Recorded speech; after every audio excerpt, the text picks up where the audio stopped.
নমস্কার বন্ধুরা, তোমরা কেমন আছো? পাপিয়াস ব্লগে তোমাদের সবাইকে আরও একবার ওয়েলকাম। সবাইকে জানিয়ে দিই শুভ নববর্ষ। সবার নববর্ষ কেমন কাটলো অবশ্যই জানিও। আর এটা কিন্তু আমার পয়লা বৈশাখের দিনই ব্লগটা আমি ভিডিও করে রেখেছিলাম, কিন্তু আমার মিক্সিং করা হয়নি। তো দেখো আমরা রেডি হয়ে গেছি মা ছেলে, আর আমরা যাচ্ছি হচ্ছে আমার হাজব্যান্ডের দোকানে। আর এটা দেখো আমার ফাইনাল লুক। কেমন লাগছে অবশ্যই কমেন্টসে জানিও। আর আমি জানি আমার ভিডিওটা দিতে অনেক দিনই দেরি হচ্ছে, তার জন্য সরি, তোমরা কেউ কিছু মনে কর। দেখো আমি দোকানেও চলে এসেছি, আমাদের যেহেতু ব্রাহ্মণও চলে এসছে অনেক তাড়াতাড়ি, জানো তো। অনেক তাড়াতাড়ি বলতে ওনার টাইম ঠিকই আছে, বাট আমার টাইমটা ছিল অনেক লেট। মানে আমি অনেক লেট করে ফেলেছি, কারণ হচ্ছে আমার যে মানে ব্রাহ্মণ টাইম দিয়েছিল সকাল 11টা, আর আমি গিয়ে পৌঁছেছি সকাল 11:15। তাই আমি কি করে গুছাবো বলো? আমার হাজব্যান্ড আমাকে নিয়ে যেতেই দেরি করেছে। তো আর কি বলো তো, সংসারের কাজবাজ গুছিয়ে তারপর তো আমি যাব, তো ওই জন্য আমারও এই বছরটা খুবই দেরি হয়ে গেছে। আর এই ব্রাহ্মণ যা বলে তাই, উনি যখন টাইম দেবে তখনই হচ্ছে উনি আসেন। ওনার টাইম মেনটেনটা ভীষণই ভালো। তো উনি এই যে খাতায় আর কি যেটা লেখে না, নববর্ষের দিয়ে লেখে, তারপরে সাল দিয়ে শুভেচ্ছা বার্তা দিয়ে একটা সিঁদুরের এক মানে স্বস্তিক চিহ্ন দেয় খাতায়। তো উনি সেটাই করছে, যেহেতু ব্যবসায়ীদের খাতায় ওটা থাকে, তো উনি ওটাই করছে। তারপর আমাদের এদিকে পুজোর আচ্ছা জোগাড়ও উনি বেশিরভাগ আমাকে হেল্প করে দিয়েছে, যেহেতু উনি বরাবরই নাকি আমাদের দোকানের পুজোটা উনি করে। আর আমি আসার পর থেকেও ওনাকেই দেখেছি, প্লাস আমার বিয়েতেও কিন্তু উনি বিয়ে করিয়েছে। তো সেই আন্দাজে ওনার সাথে একটু আলাদাই আমাদের চেনাশোনা। তো উনি আমার সব কিছু হেল্প করে দিয়েছিলেন। আমার হাজব্যান্ড সত্যি কথা বলতে কিচ্ছু করে দেয়নি। তো যাই হোক, উনি ওইদিকে কাজটা করছে, আর এদিকে আমি ওইদিকে মানে পুজোর আর্ধেক শেষের মুখে যেটা হয়, তারপর আমরা গুছিয়ে প্রসাদ টুসাদ দেওয়ার একটা সময় থাকবে। তো এই জন্য না বাড়ি গিয়ে এসে আবার রান্না ছিল, ওই একটা তাড়া যে তাড়াতাড়ি হয়ে যাক, তারপরে বাড়ি এসে আবার রান্নাটা করতে পারবো। তো সত্যি কথা বলতে পয়লা বৈশাখটা নিয়ে ছোটোবেলা একটা আলাদাই একটা অন্যরকম অনুভূতি ছিল, জানো তো। কার কার এই অনুভূতিটা ছিল আমাকে কিন্তু অবশ্যই জানিও। কারণ পয়লা বৈশাখ মানেই একটা নতুন বছর, নতুন জামা কাপড়, প্লাস আমার কাছে পয়লা বৈশাখ মানে আমার জন্মদিন। তো হ্যাঁ, আমার পয়লা বৈশাখই আমার জন্মদিন, কিন্তু ইংরেজি সাল বলতে গেলে বা যেটা হয় সেটা হচ্ছে গিয়ে আমার 15ই এপ্রিল, যেটা পরের দিন পড়েছিল।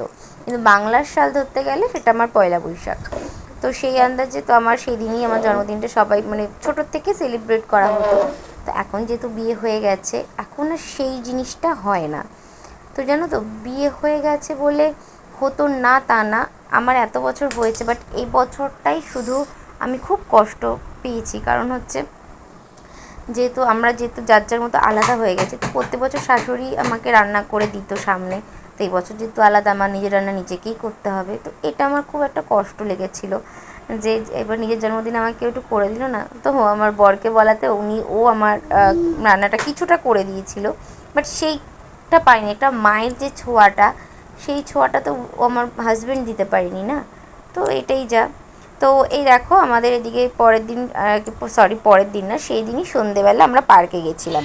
তো পার্কে গিয়ে আমরা কি একটু ঘোরাঘুরি করতে মানে ঘুরতে বেরিয়েছি। তো আমার ছেলে আর আমার হাজব্যান্ড ওই যে দোলনায় দোল খাচ্ছে।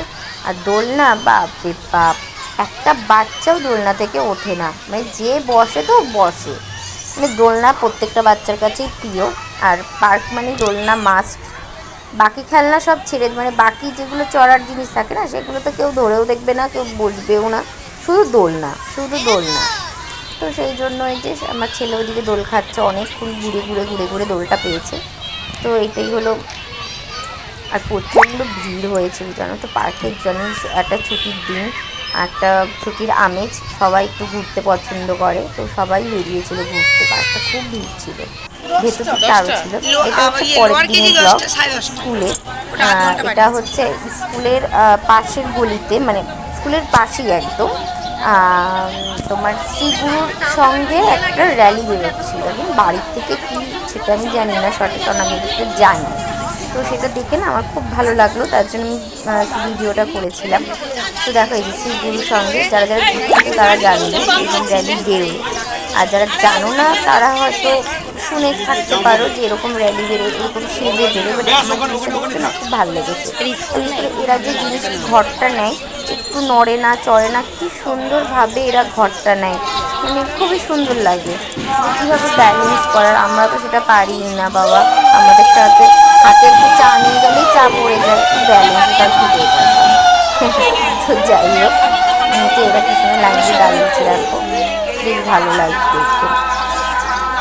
তো এরা কতটা যাবে জানি না, তবে খুব রোদ উঠে গেছিলো রোদের সময়। ওরা যে এতটা রাস্তা দিয়ে তো কোথায় যাবে না যাবে সঠিক বলতে পারবো না। তো সেই যতটাই যাক, একটা রোদের তো তাপ আছে না, এই যে রোদটার মধ্যে যাবে বাবা, আমরা তো ভেবেই অস্ত হয়ে গেছে যে রোদের মধ্যে বেরোচ্ছে সব। তখন 9টা 9:30 প্রায় বেজে গেছে, তখন ওরা বেরোচ্ছে। তখন আমাদের বাচ্চাদের ছুটি হওয়ার টাইম, আমরা আবার নিজেরাই বলা হয়েছে ছুটি হয়ে গেলে কী করে এরা যাবে, কারণ এটা একটা বড়ো একটা গাড়ি বেরোবে আমরাই এই রাস্তার দিকে দাঁড়াই। আর আমাদের স্কুলের সামনে না বসার জায়গা নেই বললেই চলে, তুমি রাস্তার উপরেই তোমাকে দাঁড়াতে হচ্ছে। সেই কারণে না আমার খুব অসুবিধা হয়ে যাচ্ছিলো, যাই হোক আজকে আমার সারাদিন ব্লগটা কেমন লাগবে অবশ্যই আমাকে কমেন্টস করে জানাবে। আর আমি জানি ভিডিওটা দিতে আমার 5 দিনের লেট হয়ে গেছে, সরি, কেউ কিছু মনে করো না। আর হচ্ছে তোমরা কিন্তু অবশ্যই যারা আমার চ্যানেলে নতুন তারা অবশ্যই আমার চ্যানেলটা সাবস্ক্রাইব করবে, আর লাইক ও কমেন্ট অবশ্যই করে আমার ব্লগটা দেখতে দেবো কেমন লাগে। আর তোমরা সবাই ভালো থেকে সুস্থ হয়ে ভালো থাকলে আমারও খুব ভালো লাগবে। আর তোমরা জানিও তোমরা কেমন আছো, আর এই কোথার থেকে আমার ব্লগটা দেখো প্লিজ আমাকে জানিও। তো এই ছিল আমার সেদিনের সারাদিনের ব্লগ। পরের দিন ভিডিওটা করে তারপরে করেছিলাম। ব্লগটা সেদিনকারই ছিল, মানে সোমবারের ছিল, সোমবার দিয়েছিল। তো আমি যখন ভিডিওটা করেছি তারপরে আমার একটা ফ্রেন্ডরা বলছে যে ভিডিও করছো, তা আমাদের ভিডিও করো, আমরা তো এখানে সুন্দর দাঁড়িয়ে আছি। আমি দাঁড়াও দেখেছি, দেখো আমার ফ্রেন্ডটা সব দাঁড়িয়ে আছে, দেখো এটা হলো আমাদের, হ্যাঁ দাঁড়াও,